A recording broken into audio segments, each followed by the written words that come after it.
Hello student, myself Pawan Kumar Shukla, and today we are going to start the new chapter of physics, law of motion. Basically in this lectures, otherwise in this chapter lectures, हम आपको NCERT book की जो lines है उनकी study करना सिखाएंगे। जो हमारे टॉपिक्स होंगे वह related to the NCERT exercise and NCERT book lines होंगे। Okay, so if we talk about the force, अगर मैं फोर्स की बात करूं तो force is required to put a stationary object in motion और स्टॉप अ मूविंग ऑब्जेक्ट। जो force होता है उसका नीड क्या होता है कि अगर कोई ऑब्जेक्ट रुका हुआ है, स्टेशनरी है, तो उसको ये क्या कर देगा, मोशन में ला देगा। या कोई ऑलरेडी मोशन करता हुआ ऑब्जेक्ट है तो उसको क्या कर देगा, ये स्टॉप कर देगा। तो फोर्स का काम क्या है, किसी स्टेशनरी ऑब्जेक्ट को मोशन में लाना या किसी मूविंग ऑब्जेक्ट को रेस्ट में लाना। इसके लिए वो क्या करता है, that need some external agency. Force लगाने के लिए मुझे किसी न किसी एक्सटर्नल एजेंसी की नीड होती है, जो क्या करता है, फोर्स अप्लाई करता है। And that external agency may be or may not in contact of the body. जो एक्सटर्नल एजेंसी लग रही है, जो इस स्टेशनरी ऑब्जेक्ट को मोशन में लाया, तो मे बी इसके कांटेक्ट में भी हो सकती है और इसके कांटेक्ट में नहीं भी हो सकती है। For the example, to move a football, हम क्या करना चाह रहे हैं, फुटबॉल जो रेस्ट में है उसको मूव कराना चाहते हैं। इसके लिए हम क्या करते हैं, किकिंग करते हैं, उसको किक करते हैं। तो यहाँ पे जो एक्सटर्नल एजेंसी है वो क्या है, वो पर्सन का लेग है जिसने उसको किक किया। और ये किस तरह का एग्जाम्पल हो गया, यह कॉन्टेक्ट का एग्जाम्पल हो गया।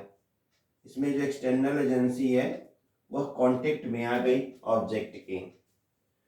Second example, to throw the stone upward, अगर मैं इस स्टोन को ऊपर की तरफ फेंकना चाह रहा हूं तो one has to give the upward force, एक पर्सन उसको ऊपर की तरफ फेंकेगा। यानी जो यहाँ पे एक्सटर्नल एजेंसी होगा वह क्या हो जाएगा, पर्सन का हैंड हो जाएगा। और जो पर्सन का हैंड है वह स्टोन के साथ कैसा होगा, तो कांटेक्ट में होगा। ये भी किसका एग्जाम्पल है, कांटेक्ट का एग्जाम्पल है। In both example the external agency are contact to the object. Now अगर हम थर्ड एग्जाम्पल की बात करें, suppose we talk about the magnet and iron pieces. तो third example, magnet attract iron part. जो magnet होता है वो आयरन के पार्ट्स को अपनी तरफ अट्रैक्ट कर लेता है। तो यहाँ पे जो एक्सटर्नल एजेंसी होगा वो क्या होगा, मैग्नेटिक फोर्स होगा। मैग्नेटिक फोर्स होगा। और क्या मैग्नेट और आयरन के बीच में कांटेक्ट होता है, तो बोलेंगे नो। यहाँ पे कैसा एग्जांपल हो गया, नॉन कांटेक्ट का। तो फोर्स होता क्या है, फोर्स का मतलब होता है कोई रेस्ट ऑब्जेक्ट को मोशन में ला दे या किसी मोशन वाले ऑब्जेक्ट को रेस्ट में ला दे। और इसके लिए फोर्स को क्या चाहिए, कुछ एक्सटर्नल एजेंसी चाहिए जो क्या करती है, इस फोर्स को अप्लाई करती है। वह एक्सटर्नल एजेंसी जो होती है कांटेक्ट में भी हो सकती है ऑब्जेक्ट के और कांटेक्ट में नहीं भी हो सकती है। तो यहाँ हमको पता चल गया कि अगर किसी ऑब्जेक्ट को मोशन में लाना है तो हमको फोर्स चाहिए, किसी ऑब्जेक्ट को स्टॉप करना है तब भी फोर्स चाहिए। अब क्वेश्चन हमारे माइंड में आएगा कि अगर कोई ऑब्जेक्ट चल रहा है तो उसको चलाने के लिए क्या फोर्स चाहिए, तो we will discuss in the later. So अभी तक हमने पढ़ा कि अगर कोई ऑब्जेक्ट रेस्ट में है तो उसको मोशन में लाने के लिए फोर्स चाहिए, या कोई ऑब्जेक्ट मोशन में है तो उसको रेस्ट में लाने के लिए फोर्स चाहिए। यह फोर्स किसके हेल्प से लगता है, तो एक्सटर्नल एजेंसी के हेल्प से लगता है। और एक्सटर्नल एजेंसी जो होती है वो कांटेक्ट में भी हो सकती है ऑब्जेक्ट के, और नॉन कांटेक्ट में भी हो सकती है। अब हमारे दिमाग में एक क्वेश्चन आया कि अगर कोई ऑब्जेक्ट ऑलरेडी मोशन में है, वह चल रहा है, तो क्या मुझे फोर्स चाहिए? Is an external force required to keep an object in motion? So according to the Aristotle ने बोला कि yes, a force required to keep in motion. अगर कोई ऑब्जेक्ट मोशन में है तो कंटिन्यूसली हमको एक फोर्स की रिक्वायर्ड होगी। उन्होंने सब एग्जांपल्स भी दिया कि an arrow shoot from the बो, अगर किसी एरो को हम शूट करते हैं तो ये एरो किधर जाएगा? आगे की तरफ जाएगा। यह एरो आगे की तरफ क्यों जाएगा? सिंस एयर बिहाइंड इट, जो इसके पीछे एयर्स हैं एरो के, वह क्या कर रहे हैं? इसको कंटिन्यूसली पुश कर रहे हैं। एरिस्टोटल ने बोला कि अगर कोई बो एरो है तो आगे इसलिए जाता है क्योंकि जो इस बो के पीछे, इस एरो के पीछे जो एयर्स हैं वो इसको क्या करते हैं? कंटिन्यूसली पुशिंग करते रहते हैं। उन्होंने दूसरा एग्जांपल दिया कि मेरे पास एक नॉन इलेक्ट्रिक टॉय है, अगर उसको खींचा जा रहा है स्ट्रिंग से, तो एक पर्सन होगा, वो हमेशा उसके ऊपर एक फोर्स लगाएगा। अगर कोई टॉय है और कोई इसको खींच रहा है, ये तब तक मोशन में रहेगा जब तक कि इसको खींचा जाएगा। उन्होंने एक स्टेटमेंट दे दिया कि an external force is required to keep a body in motion. अगर कोई ऑब्जेक्ट है, उसको हमको मोशन में रखना है, तो मुझे कंटिन्यूसली एक फोर्स की नीड होगी। हम अपने डेली लाइफ में भी देखते हैं। सपोज वी आर साइकिलिंग, अगर हम साइकिल चला रहे हैं तो जब तक हम पैडल लगाएंगे तभी तक साइकिल आगे जाएगा। अगर पैडल लगाना छोड़ देंगे तो हमारा साइकिल क्या होगा? रुक जाएगा। तो एरिस्टोटल ने इस तरह की थिंकिंग की और बताई कि नहीं, अगर किसी ऑब्जेक्ट को मोशन में रखना है तो मुझे कंटिन्यूसली एक फोर्स की नीड होगी, और मुझे सही भी लगता है। बट एक्चुअल में कॉन्सेप्ट रॉन्ग है। देखो, मोशन दो तरह के हो सकते हैं। एक होते हैं यूनिफॉर्म मोशन और एक होते हैं non uniform motion. There are two type of motion. तो ऑब्जेक्ट अगर रेस्ट में है तो 100% we need the force to move. अगर ऑब्जेक्ट मोशन में है तो हम 100% श्योर है कि हम फोर्स लगाएंगे तभी वो रुकेगा। अगर ऑब्जेक्ट नॉन यूनिफॉर्म मोशन में है तब भी मुझे फोर्स की नीड होती है। इन तीनों केस में मुझे फोर्स की नीड होती है, चाहे रेस्ट में हो तो मोशन में लाने के लिए, मोशन में है तो रेस्ट में लाने के लिए, और तीसरा क्या है? नॉन यूनिफॉर्म मोशन में रखने के लिए। बट अगर ऑब्जेक्ट यूनिफॉर्म मोशन में है तो मुझे कोई फोर्स की नीड नहीं होगी। No need of force.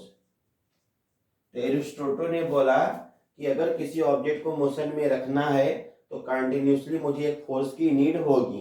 और ये मुझे सही भी लगता है, हम अपनी डेली लाइफ में ऐसा देखते भी हैं, बट ये जरूरी नहीं है। This is wrong statement.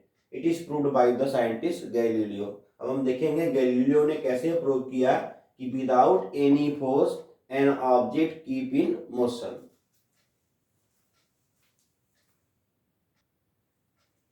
Now Galileo do the experiment that is known as Galileo experiment and also known as law of inertia.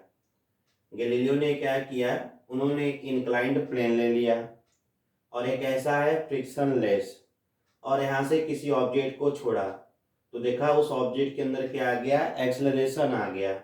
उसका मोशन कैसा हो गया? एक्सेलरेटेड। इसका मतलब उसकी स्पीड बढ़ने लगी। जैसे जैसे वो बॉल नीचे आएगा उसकी स्पीड बढ़ने लगी। अब उन्होंने क्या किया? किसी ऑब्जेक्ट को इंक्लाइंड प्लेन पे ऊपर की तरफ थ्रो किया। इस तरह उन्होंने उसको ऊपर की तरफ भेजा और सरफेस कैसा था? फ्रिक्शनलेस। तो देखा जैसे जैसे बॉल ऊपर जाएगी तो उसकी स्पीड कम होने लगेगी, यानी ऐसा मोशन को हम बोलेंगे रिटार्डेड मोशन। उस बॉडी के अंदर क्या आने लगा? रिटार्डेशन आने लगा। और उन्होंने थर्ड में क्या किया? उन्होंने फ्रिक्शनलेस सरफेस ले लिया।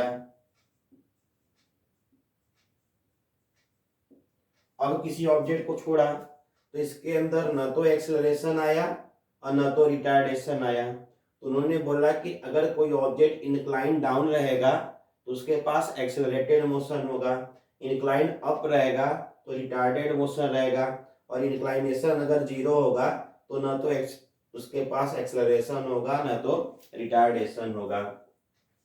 इन द सेकेंड सिचुएशन उन्होंने क्या किया, एक डबल इंक्लाइंड प्लेन ले लिया, और वो प्लेन कैसा है, एक फ्रिक्शन लेस है, और उन्होंने यहाँ से एक ऑब्जेक्ट को ड्रॉप किया, ऑब्जेक्ट को रिलीज किया।